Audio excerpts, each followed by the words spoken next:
এই পবিত্র কোরআনে কারীমকে শিখতে হবে। পবিত্র কোরআনে কারীমকে যদি আমরা শিখতে না পারি তাহলে দুনিয়ার জীবনে আমাদের কোনো লাভ নেই, আখিরাতের জীবনে কোনো লাভ নেই। তার কারণ অন্যত্র আল্লাহ তাআলা পরিষ্কার ভাষায় বলেছেন, ওমা খালাকতুল জিন্না ওয়াল ইনসা ইল্লা লিয়াবুদুন। আল্লাহ তাআলা মানুষ এবং জিন্নাতকে দুনিয়াতে পাঠিয়েছেন শুধুমাত্র তার ইবাদত, গোলামি, দাসত্ব করার জন্য, অন্য কোনো কাজের জন্য পাঠাননি। এখন আমরা সকলে তার দাসত্ব করব, গোলামি করব। গোলামি করার জন্য প্রথমে আমার শিখতে হবে ইসলামের যতটুকু শিক্ষা করা ফরজ ততটুকু ইলমে দ্বীন আমার শিখতে হবে। তার জন্য নামাজ কিভাবে পড়তে হবে, নামাজ পড়ার জন্য প্রথমে আমার পবিত্রতা অর্জন কিভাবে করতে হবে তা শিখতে হবে। তার পাশাপাশি পবিত্র কোরআনে কারীমকে আমার শিখতে হবে। আমি যদি পবিত্র কোরআনে কারীমের কমপক্ষে কয়েকটা সূরাও শিখতে না পারি তাহলে নামাজ কিভাবে আদায় করব, শরীয়তের আহকামগুলো কিভাবে আদায় করব, তাহলে আমি কিভাবে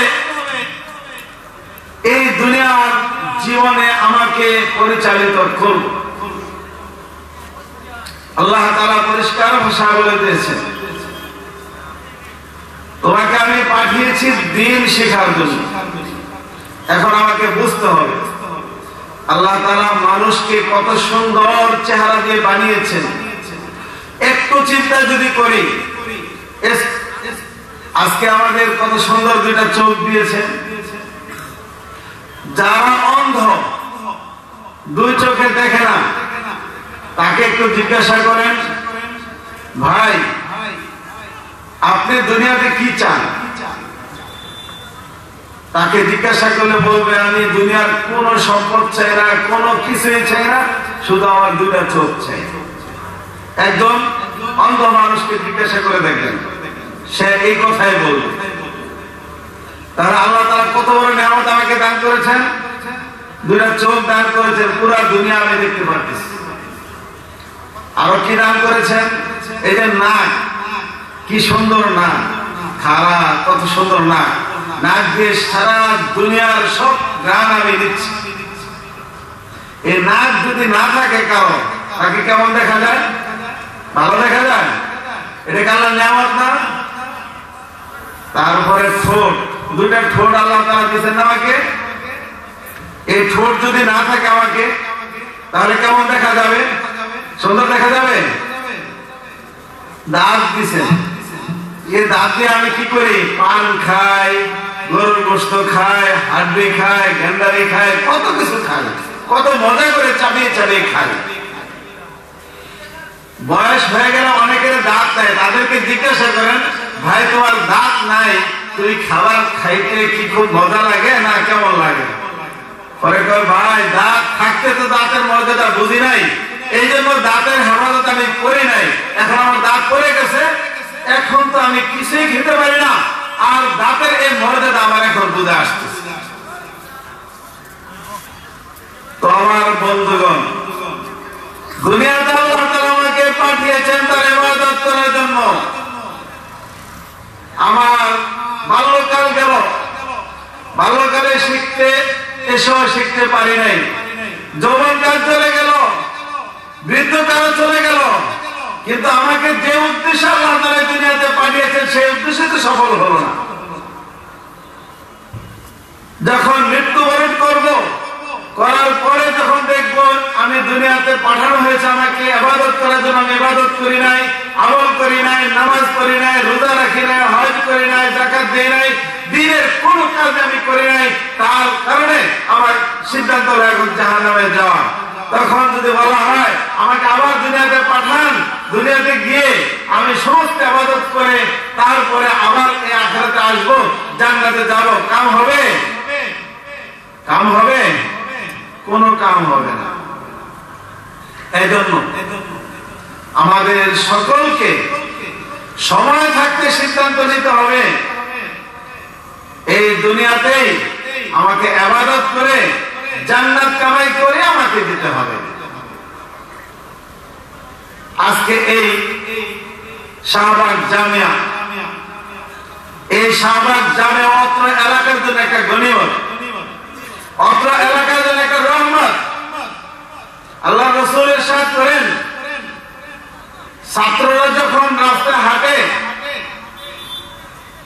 জান্নাতের রহমতের ফেরেশতারা তাদের সম্মানে পর বিছায় দেয়।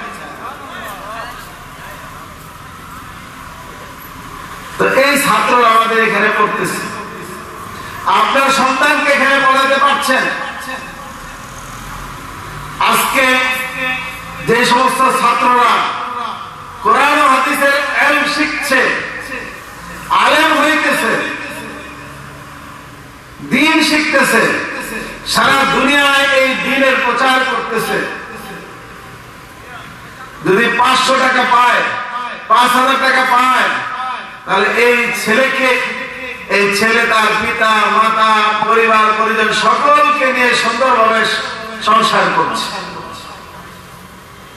আজকে আপনার সন্তানকে আলেম বানান নাই, আপনার সন্তানকে আলেম না বানিয়ে আপনি কি করেছেন?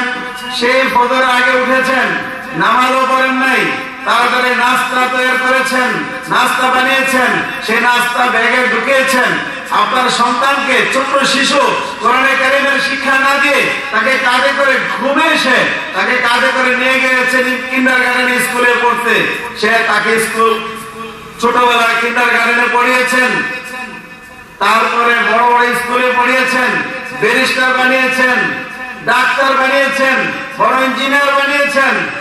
তাকে যখন বিবাহ করানো হলো, তখন তার ঘরে যখন অন্য এক মহিলা আসলো, আসার পরে এই বৃদ্ধ পিতামাতা যে ছেলের জন্য জীবনটা শেষ করে দিল, নিজের আখিরাত শেষ করে দিল, নামাজ পড়ে নাই, রোজা রাখে নাই, যত কামাই করেছে হালাল কামাই, হারাম কামাই কোনোটাই চিন্তা করে নাই, হালাল হারামের কোনো চিন্তা না করে শুধু সন্তান করে এই সন্তানের জন্য হালাল হারাম সমস্ত কিছু সে কামাই করেছে, আর এই সন্তানের পিছনে খরচ করেছে।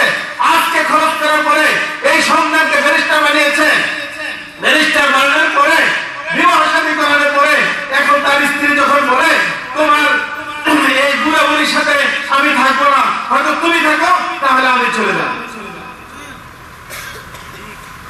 এখন একদিন, 2 দিন, 3 দিন, এখন ওই ছেলের প্রিয় বস্তু হলো তার স্ত্রী, আর পিতামাতা আস্তে আস্তে তার কাছে বিষ হয়ে গেল। শেষ পর্যন্ত এই সন্তান এই বৃদ্ধ পিতামাতাকে নিয়ে রাখার কোথাও জায়গা নেই। একটা জায়গা এখন সরকার করে দিয়েছে, এটা হলো বৃদ্ধাশ্রম। এই সন্তান তার পিতামাতাকে নিয়ে কোথায় রেখে আসে? বৃদ্ধাশ্রম। সারা জীবন একটা ইউনিভার্সিটির অধ্যক্ষ ছিল, একটা ইউনিভার্সিটির ভাইস চ্যান্সেলর ছিলেন, সারা জীবন এই সন্তানের জন্য জীবন দিয়ে দিলেন। এখন সেই ভাইস চ্যান্সেলর এখন কোথায় জীবন যাপন করতেছেন?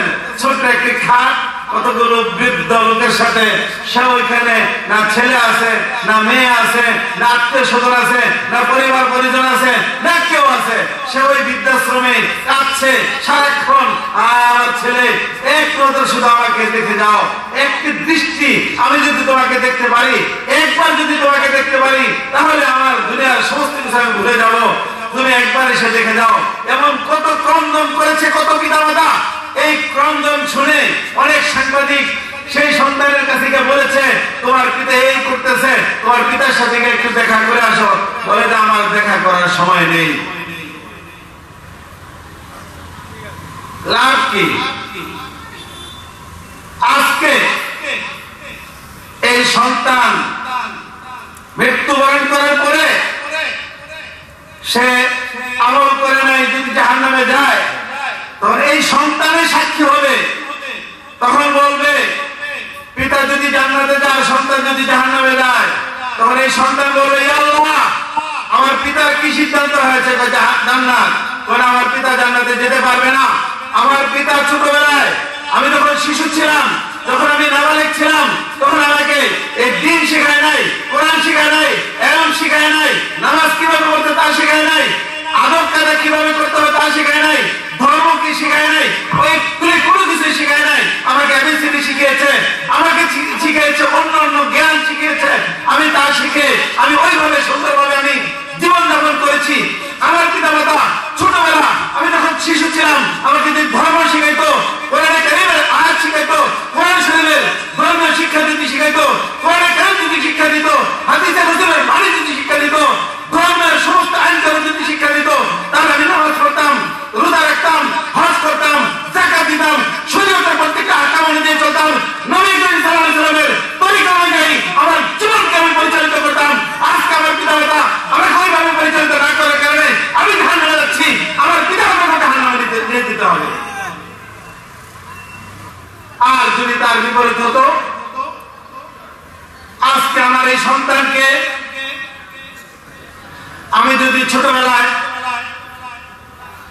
সেই আমার বাড়ির মসজিদে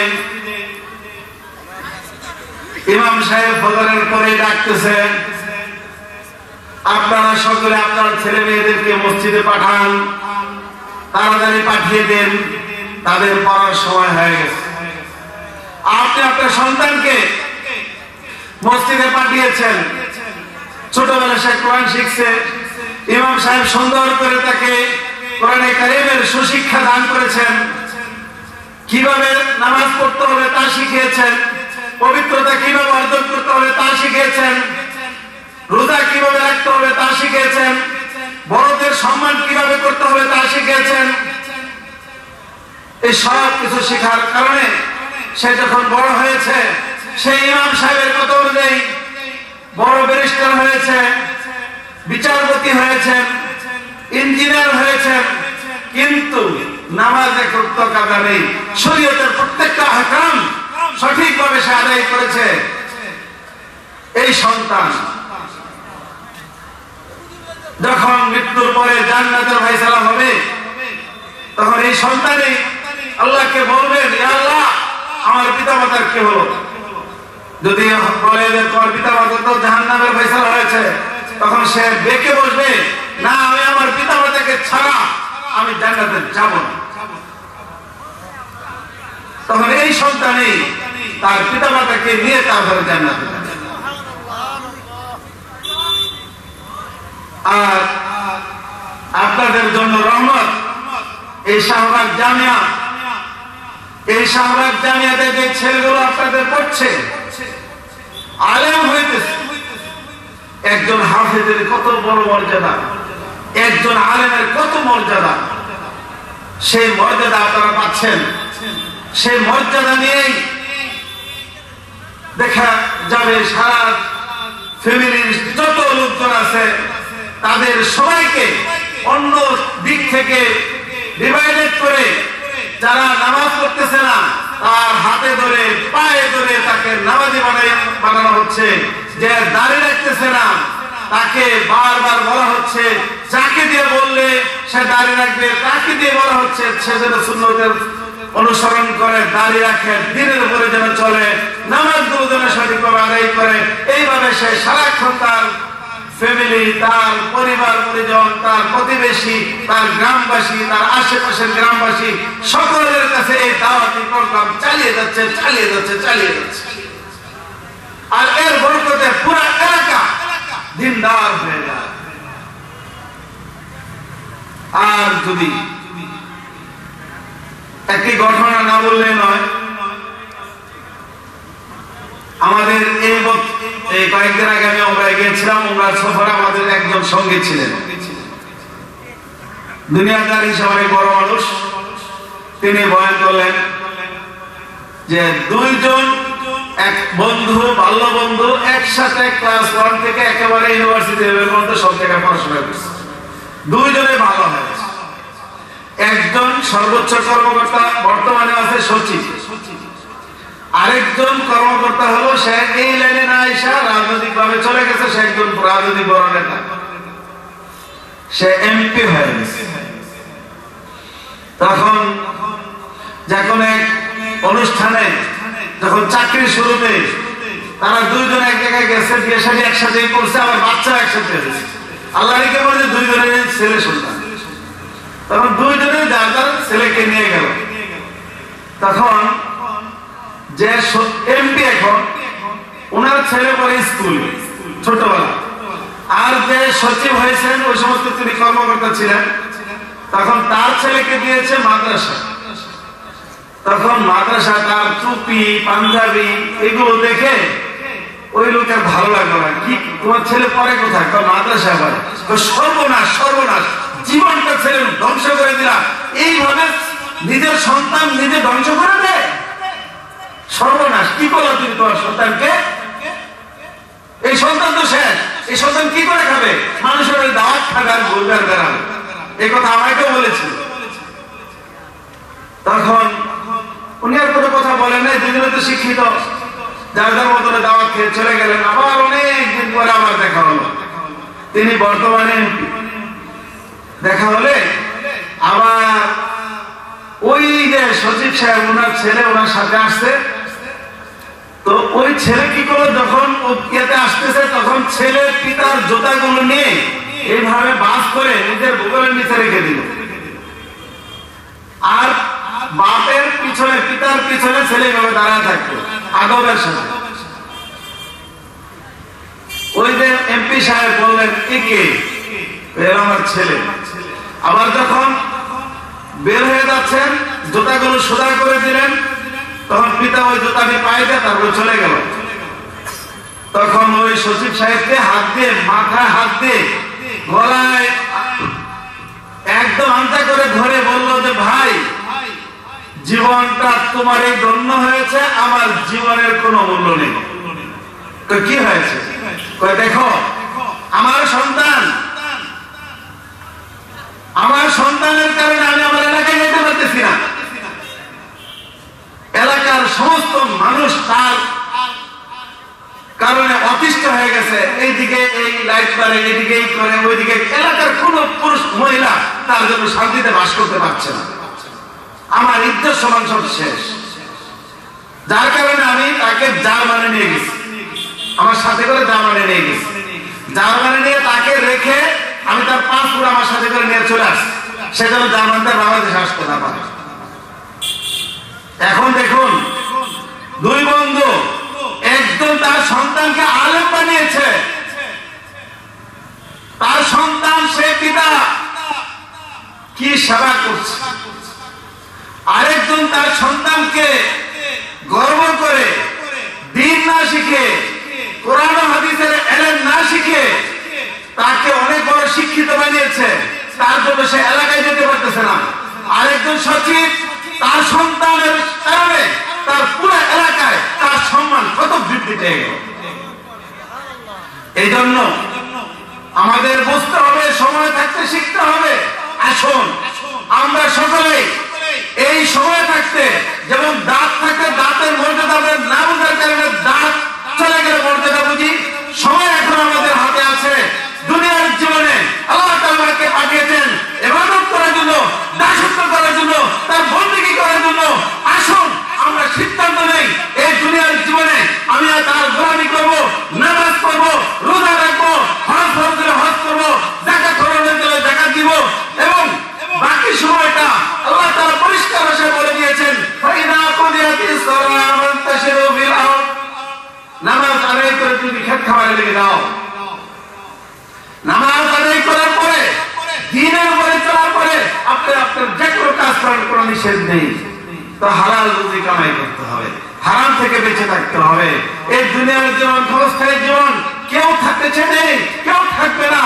আসুন ভাইরা আমার, আমরা সকলেই এই দ্বীনের উপরে জীবন যাপন করে আল্লাহর দরবারে সবসময় দুহাত উঠিয়ে এই দোয়াই করবো, হে আল্লাহ, পাঁচ ওয়াক্ত নামাজ যেন ঠিক মতো পড়তে পারি, শরীয়তের প্রত্যেকটা নির্দেশ, প্রত্যেকটা আহকাম যেন সঠিকভাবে করতে পারি, শরীয়তের মুতাহার অনুযায়ী আমি, আমার পরিবার, আমার ছেলে মেয়ে, আমার আশেপাশে সকলে যেন থাকতে পারে, সেই তৌফিক আমাকে দান করুন। এবং মৃত্যুর সময় খাতেমা বিল খায়র যেন ঈমানের সাথে হয়, আমরা সবসময় করতে থাকবো। আল্লাহ তাআলা আমাদের সকলকে দ্বীনের উপরে চলার আমল করার তৌফিক নসিব করুন। ওয়া আখিরু দাওয়ানা আলহামদুলিল্লাহি রাব্বিল আলামিন।